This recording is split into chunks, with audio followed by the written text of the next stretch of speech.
이렇게 솔라나라든지 뭐 알트코인들이 빠질 때 스테이킹을 해놓으면 기간이 보통 짧게 일주일 아니면 뭐 보름 이렇게 되니까 대처가 안 되는 거죠. 그래서 그런 부분에서 좀 여유를 둬야 된다. 그래서 빠질 거를 염두에 두고 내가 가용 범위 내에서 이제 좀 전략적으로 스테이킹을 할 필요가 있다라는 거죠.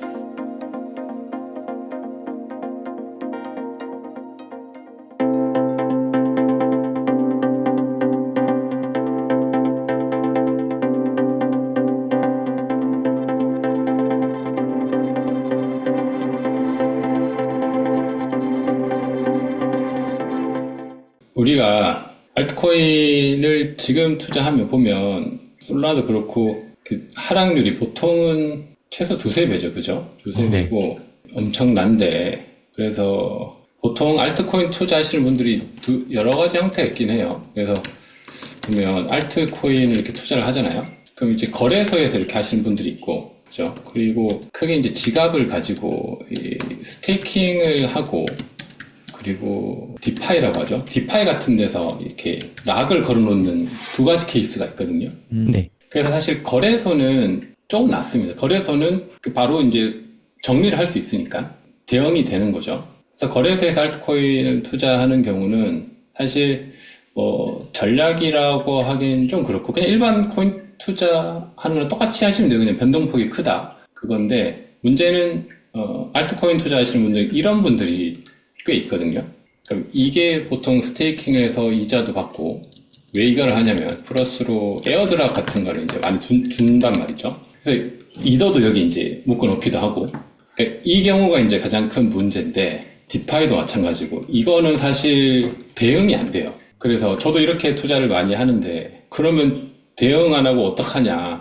그래서 이거를 사실 대응 전략을 좀 가져야 됩니다. 그래서 만약에 지금까지 이렇게 해오셨던 분들이라면 계속 그냥 뭐 복싱 하면서 계속 쳐맞고 있는 거죠. 계속 방법이 없어요. 뭐 뺄 수가 없으니까. 보통 이 스테이킹 뭐 디파이가 뭐 짧게는 7일 아니면 14일 아니면 뭐 20일 이렇게 락킹 되어 있는 것들이 있거든요. 길게는 뭐 30일. 아니면 이거를 거래소에서도 이렇게 하긴 해요. 30일 락킹 해가지고 하면 이런 상품들이 있거든요. 그러면 뭐 70% 80% 해서 모르고 잠가 놓는데 이게 뭐 방법이 없는 거죠. 이율은 높고 방법이 없고. 근데 이게 굉장히 유혹적이잖아요.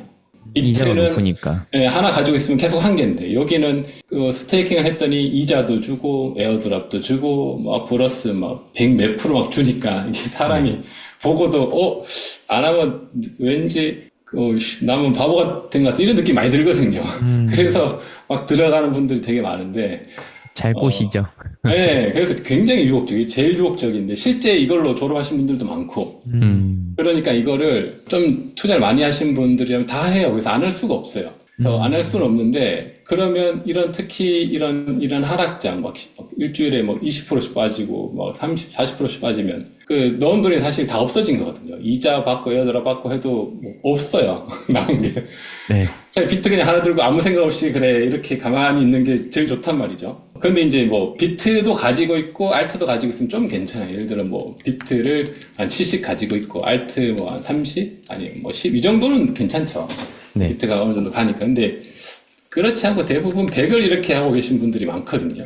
너무 많죠. 네, 이게 이제 가장 어려운 건데 근데 이게 사실 100을 하시면 일단 안 돼요. 그래서 이번에 포트폴리오를 좀 조정을 하셔야 되고 만약에 여기를 이제 어느 정도 이제 자신에 맞게 한다면 대응 전략은 저 같은 경우 이런 전략을 합니다. 이거를 예를 들어 스테이킹하고 어떤 괜찮은 산물 초기에 있으니까 초반에 이제 스테이킹을 해놓긴 하는데 어느 정도 이자하고 플러스해서 일부는 그 해제를 해요. 저는 항상 아예 이제 이자랑 해제를 안 하는 것들은 아예 없어도 되는 돈들 이제 그런 금액이 작은 것들은 그냥 그대로 그냥 계속 묻어두고 다 버릴 생각으로. 그래서 어느 정도 금액이 들어갈 때는 항상 이거를 고민을 합니다. 그래서 차트를 보면서 생각과 다르게 흘러간다 하면 바로 저는 해제를 하거든요. 그래서 해제를 하고 아니면 생각보다 잘 갔어요. 잘 가면 보통 저런 것들 잘 가면 원금은 보통 빠른 시일 내에 회복이 됩니다. 거의. 잘 선별하면. 잘 된 케이스죠. 그러면 남은 걸 가지고 남은 거 있잖아요. 그거는 이자하고 또 플러스로 뭐 에어드랍 이런 거 주거든요. 이런 것들을 욕심을 버리지 않고 다 현금화를 하면 그때마다 그러면 결국 남아있는 게 있기 때문에 이런 것들은 스테이킹을 계속 해놔야지 어느 정도 시간이 지나도 이 혜택이 있는 것들이 있거든요. 그래서 괜찮다고 생각했으면. 근데 이제 시장에 보니까 특히 이런 것 중에 계속 차트가 우하향하는 것들이 있어요. 처음에 확 찍고 계속 내려가. 그런 것들은 좀 빨리 탈출하는 게 좋거든요. 대부분 근데 초기에 있는 것은 찍고 좀 많이 내려오는 것들이 있어요. 그래서 그런 것들은 계속 두면 안 되고 어느 정도 빨리 엑시트를 해야 됩니다. 그래서 그런 것들을 이제 습관을 들여가지고 이거를 하지 않으면 차라리 이거 안 하는 게 낫다. 이게 상승장에서는 되게 좋아요. 상승장에서는 뭐 큰 손실 없고 되게 굉장히 사람을 흥분 상태로 만들거든요. 막 그쵸. 돈이 막 시드가 2배, 3배, 막 4배 막 계속 늘어납니다. 그럼 사람이 어쩔 줄 몰라가지고 더 시세 이제 차익도 계속 보고 네, 시세 차익 에어드랍도 계속 그냥 계속 늘린단 말이죠. 이 에어드랍 받고 한 걸 다시 바꿔서 다시 스테이킹을 해요. 계속 장관 넣는 거죠. 그러면 이제 어느 날 갑자기 장이 진짜 갑자기 빠져요. 갑자기 이렇게 미친 듯이. 그리고 미친 듯이 빠지면서 뭐 솔라나도 뭐 많이 빠지잖아요. 이러면서 계속 그냥 쭉쭉 빠지거든요. 그렇게 솔라나라든지 뭐 알트코인들이 빠질 때 스테이킹을 해놓으면 기간이 보통 짧게 일주일 아니면 뭐 보름 이렇게 되니까 대체가 안 되는 거죠. 그래서 그런 부분에서 좀 여유를 둬야 된다. 그래서 빠질 거를 염두에 두고 내가 가용 범위 내에서 이제 좀 전략적으로 스테이킹을 할 필요가 있다라는 거죠. 스테이킹 해놨다가 이제 언락 기간 때문에 그 내가 매도하고 싶어도 매도가 안 돼서 대응이 안 되는 거잖아요. 네네. 근데 그럼 선물 숏을 잡으면 안 되나요? 그렇게 잡으면 되는데 보통 이제 그렇게들 안 하시죠, 잘. 그래서 보통 스테이킹 하시는 분들이 그냥 지갑에 스테이킹을 해놓고, 물론 그거를 또 그 유동화된 스테이킹이 있어요. 솔라나를 이제 스테이킹 효과를 주는데 그걸로도 어느 정도 그 대응이 가능한데 보통 스테이킹 하시는 분들은 그거를 뭐 일주일, 이주일 뭐 한 달 보고 하는 게 아니고 보통 장기 투자 개념으로 하거든요. 길게 뭐 5, 6개월, 1년 이렇게 하다 보니까 그런 대응 전략 자체가 보통 존재하지 않는 거죠. 그래서 뭐 일부 어떤 사람은 간혹 그렇게 하긴 해요. 스테이킹 해놓고 해치로 숏을 중간중간에 걸기도 하거든요. 하락장에.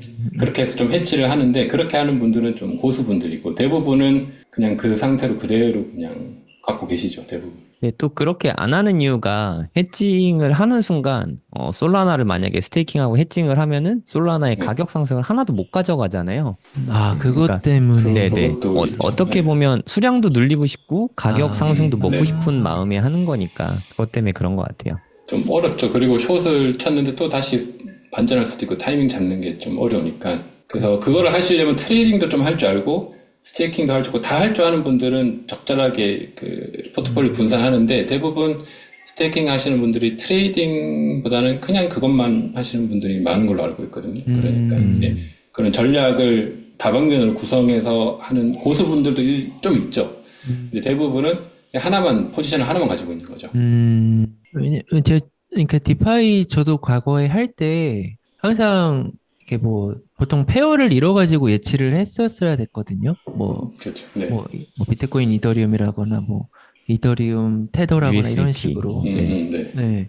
근데 한쪽, 그러니까 스테이블은 해치가 필요 없으니까 이렇게 움직이는 거에 대해서만 똑같은 수량을 숏 잡아놓고, 그러니까 다 포기하는 거죠. 시세 상승분은 포기하고 높은 고이율만 노려가지고 먹겠다 할 때 과거에 동일 수량 숏 쳐도 그 비용부적 손실 때문에 수량이 나중에 틀어져요, 결국에. 맞아요. 네, 그렇게. 그러니까 제가 이더리움 10개를 예치해놓고 이더리움 숏 10개를 해도 막 가격이 변동하면은 나중에 예치해놓은 풀 안에 예치해놓은 이더리움이 뭐 11개가 되거나 9개가 될 수 있거든요. 시간이 지나면. 네, 맞습니다. 근데 숏은 변하지가 않죠, 수량이. 네. 그러다 보니까 완벽하게 해치는 안 되는데 혹시나 좀 이런 나는 이 디파이로만 좀 해보고 싶다고 하면은 뭐 이런 전략도 가능은 하다는 거를 그걸 해두면 되게 좋습니다. 그렇게 하시면. 네.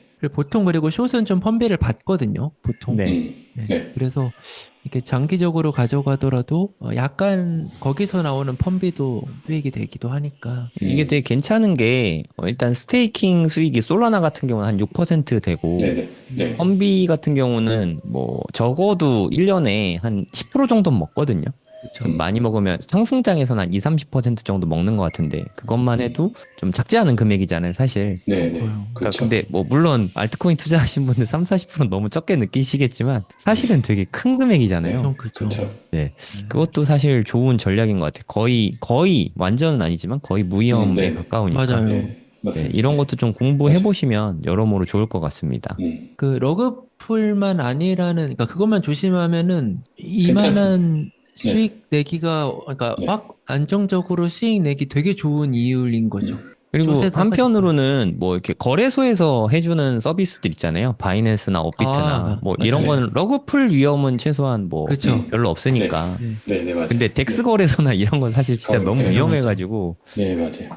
누가 망할지 모르거든요. 이게 되게 쟁쟁하다고 생각했는데 뭐 망하는 것들이 자꾸 생기니까. 그 최근에는 거래소에서 예전과 달리 그런 게 더 괜찮은 상품들이 많이 나온 것 같아요. 그래서 뭐 바이낸스나 뭐 OKX 뭐 그 정도 급에서는 네. 그런 풀에 참여해서 하는 게 더 괜찮을 수 있어요. 그 개인은 괜히 지갑에 넣었다가 막 해킹 당하기도 하고 맞아요. 러그풀도 당하고 그 리스크가 있기 때문에 거래소는 그러니까 상위 거래소 1, 2, 3위 정도 그 정도에서는 그 리스크가 없으니까 그것도 괜찮을 수 있을 것 같습니다. 주변에서도 많이 하는 걸 좀 소개드리면은 그 바이낸스에서 런치패드 할 때 BNB 수량 가지고 이렇게 배분해 줄 때가 있거든요. 그때만 또 BNB를 네. 이렇게 그 기간 동안에만 BNB를 사고 동일 수량을 했지 숏 잡아놓고 해놓으면은 그 과실만 따먹는 거죠. 시세 변동분은 네. 다 포기하고. 네네네. 헤더 같은 거 넣을 때보다 그러니까 FDUSD로 요즘에 많이 주더라고요. 바이낸스가. 그러니까 스테이블 코인인데 FDUSD. 옛날에는 BUSD 많이 썼었는데 이거 그쵸. 상폐됐잖아요. 네. 없어지고 하도 뭐 까니까 네, 그냥 없애버리고 FDUSD 요즘에 띄우더라고요. 그걸로 스테이킹 할 때보다 BNB 스테이킹 할 때 좀 더 주더라고요. 당연히. 그런 거 생각했을 때 BNB 쇼까지 좀 해칭을 하면은 여러모로 좀 좋은 수익 모델이 나올 것 같아요. 네, 저 최근에도 그 아이오넷 스테이킹 하면은 에어드랍 주고 뭐 이런 게 있었거든요. 또 방송에서 이야기했었는데 그냥 뭐 그거 공짜니까 저도 뭐 거의 한 7-8만 원 벌었네요. 뭐 별거 한 것도 아닌데 그냥 돈 버는 거니까. 이거를 이제 코인판에서는 폐지 줍는다고 표현하거든요. 페이지 중인데요. 근데 이걸 무시하면 안 되는 게 괜찮아요. 이 아이디어가 나중에 금액을 확 키우면은 엄청나게 레버리지가 엄청 커지거든요. 네. 주변에 이렇게 막 그런 폐지로 씨드를 많이 모아서 나중에는 디파이를 막 10억, 20억으로 하는 거예요. 대신 이제 이렇게 다 해지 쳐놓고. 네. 괜찮습니다. 폐지니까 폐지를 주워놓으면 약간 공짜 돈이잖아요. 그러니까 그걸 하는데 좀 더 좀 레버리지 써서 좀 굴릴 수도 있고 폐지만 잘 주어도 나쁘지 않죠. 그런 거. 그래서 네. 코인판이 매력적인 게 꼭 매매로만 돈을 벌는 방법이 있는 건 아니라는 거. 네. 다양한 그러니까 시스템을 이용해 가지고 위험을 회피시키거나 아니면은 시장 거래소에서 주는 펀비라거나 이런 걸 이용해서 그러니까 우리가 보통 예금이자나 적금이자 해봐야 한 3-4%잖아요. 네. 근데 코인판에서 사실 이런 거 잘 시스템 조합해가지고 하면은 연 10% 이상 이자 가는 거는 너무 쉽거든요. 개인적으로 좀 아쉬운 거는 지난 사이클에서는 바이낸스 같은 데서도 비트코인 스테이킹이 좀 있었던 것 같거든요. 근데 요즘엔 비트코인은 못 본 것 같아요. 네. 업비트도 특정 기간에만 받아주더라고요. 갑자기 좀 너무 아쉬워요. 비트코인이 OKX에 많은데. 있습니다. OKX에. 네, 뭐 한 1% 주나? 네, 1% 줍니다. 1%가 어딥니까? 네, 그래도 OKX라도 좀 넣어놔야겠어요. 네. 1% 줍니다. 1%. 그게 금액이 소액한테는 좋고 소액한테는 얼마죠? 소액한테는 한 300만 원까지는 5% 주고 오, 괜찮네요. 네, 그 300만 원 이상부터는 1%니까 300만 원만 1%라고 넣어야겠다. 봐야죠. 네, 또 조금이라도 넣어놓으면 이더하고 뭐 비트하고 USDT 그것만 한 보통 1,000불에서 한 3,000불까지거든요. 그러니까 그거 다 모아놓으면 그 돈 1,000만 원 돼요. 그 돈 1,000만 원에 USDT 10%에 BTC 이더 뭐 한 5% 하면 나쁘지 않죠. 예.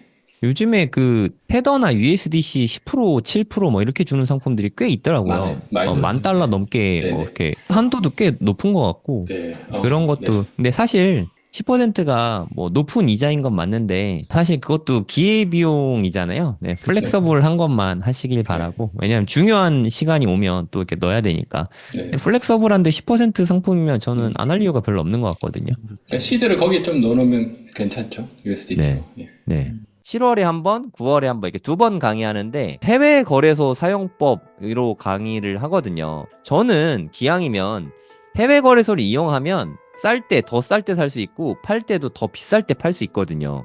해외 거래소에서 쓸만한 거래소를 일단 골라주고 그 중에서도 우리가 자주 쓰는 메뉴 그 정도만 우리가 익혀도 충분하거든요. 그리고 두 번째 강의는 팽돌이 작가님. 그냥 알트코인을 너무 해박하세요. 네, 뭐 하나 이렇게 툭 던지면은 모르는 알트가 별로 없으세요. 네. 팽돌 작가님은 알트 뭐 가졌나요? 네, 저라면 그냥 안정적으로 비트코인 안 사고 이더리움을 반을 사겠습니다. 뭐 이런 식이에요. 그냥 정말 시원시원하게 다 알려주거든요. 제가 생각하기에 가장 목말라 하는 코인 강의는 팽돌 작가님이 아닐까 저는 그런 생각이 듭니다. 근데 앨리스원님 책이 지금 베스트셀러에 계속 올라가고 있거든요. 네, 그런 앨리스원님이 주제까지 너무 핫해요. GTX 노선 따라 돈 되는 투자처 추천. 네, GTX가 핵심이지 않습니까, 사실. 그렇죠. 책에도 지금 부록으로 들어가 있잖아요. 지도 네. 속에 아파트 단지명 이런 거 다 나온단 말이에요. 찝어주는 그거 정말 그거 시원시원하세요. 그거 어떻게 보면 7월 달은 좀 시원시원한 분들이 모였다. 맞아요. 네. 이호석 대표님은 투자 전반에 관해서 매크로도 잘 보시고 다 다루시잖아요. 고래동 공부는 진짜 다 모실 수 있구나. 진짜 이게 보통 커뮤니티가 아닙니다. 여러분들이 원하시는 분들은 우리가 뭐 섭외력이 워낙 좋아서 다 모실 수 있어요. 그래서 제가 이제 8월에 준비한 강연은 이제 네. 앞으로 2년 부자될 계획 세우기예요. 보통 강의를 할 때 주요 내용 골자가 제가 평소에 읽는 책, 그리고 그거를 내 삶에 어떻게 적용하고 있는지, 그리고 특히 이제 부의 관점에서 이야기를 많이 하려고 하거든요. 2025년 말까지가 또 한 번의 퀀텀 점프가 있을 시기라고 봐요. 그리고 그 과정이 지금 만들어져 가고 있고요. 그래서 제가 이번에 비트코인으로 벌고 빌딩으로 한번 작은 마침표를 한번 찍어보려 하는 이런 계획들을 한번 설명하면서 이런 플랜이 어떻게 나오게 됐는지를 이제 책의 내용, 이론을 백그라운드 삼아서 설명을 한번 해드리려고 해요. 필 작가님 정말 밸런스라는 말이 맞게 거시경제도 보시고 유동성도 보시고 정책도 보시고 하면서 비트코인, 알트코인, 그것도 메이저 알트코인 뭐 이더리움이나 솔라나 이런 거부터 뭐 자잘한 코인까지, 그리고 굉장히 막 공격적인 밈코인들도 있잖아요. 그런 거를 다 섭렵을 하시면서 밸런스 있는 투자를 강조하신단 말이에요. 무조건 알트만 하면 안 된다. 그렇다고 비트코인만 해서도 안 된다. 선견지명이라고 할까? 그게 있으신 분이니까 저는 정말 기대하고 있습니다. 막내 아들이 엄마한테 차근차근 알려주듯이 뭐 이런 느낌으로 강의를 해주시거든요. 그게 호필 작가님의 가장 장점이라고 생각합니다. 네. 그래서 요번에 9월에 많은 분들이 생각하시는 부동산 관심이 저도 요즘 많이 올라오는 게 느껴지고 피부로도 그러니까요. 네. 현장에서도 가격도 올라오는 게 사실 많이 느껴지거든요. 이 24년 9월 시점에 2025년을 맞아서 내 집 마련을 하시려는 분들, 무주택자분들 혹은 네. 1주택자인데 갈아타시려는 분들, 일시적 1가구 2주택으로 좀 재산을 불려보시려는 분들, 이런 분들에게 꿀팁을 좀 드릴 수 있는 좀 구체적인 방법. 네, 저는 항상 월급쟁이의 입장에서 큰 어떤 노동소득이 많지 않는 분들, 평범한 분들을 대상으로 하니까 한 200에서 300만 원 정도 버시는 분들 충분히 따라 하실 수 있는 그런 현실적인 부동산 강의 좀 준비하고 있습니다.